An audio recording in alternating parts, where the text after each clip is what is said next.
Low-budget horror movies can be hit or miss.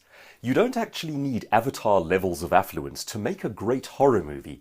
Witness, for example, The Blair Witch Project. All that required was 5 actors and some twigs whipping past a camera, and it was absolutely brilliant. The trouble, though, with low-budget horror movies tends not to be the lack of budget, it tends to be the lack of maturity in the writing, the dialogue, and the acting. For my money, the worst thing they ever do is the character who will not realize what's happening.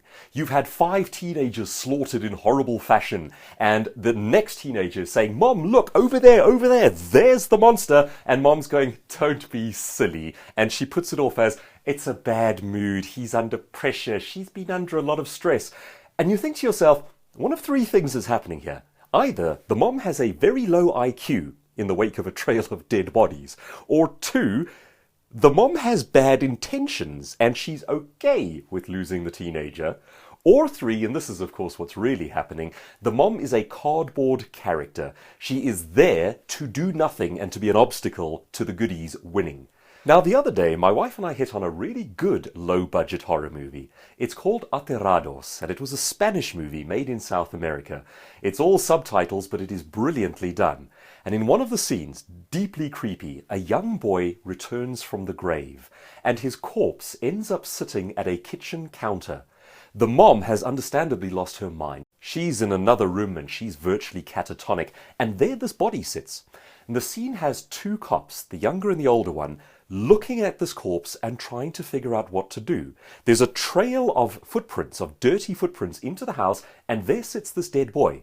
And what makes the scene so excellent is that neither policeman is emotionally invested in their position. They don't know what to do. And that's more real.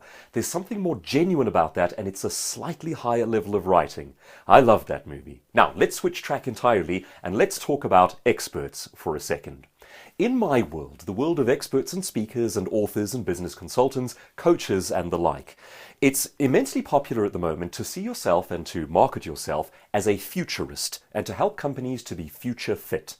Now, I think that's a very valuable thing to do because of the fast pace and the changes around us, and it becomes a valuable way to guide corporations and CEOs. But here's what I see almost all of the time. The speaker will stand up and do the fear factor about how fast things are changing. It's exponential, it's coming at you. And I think to myself, A, everyone does it, so it's not interesting.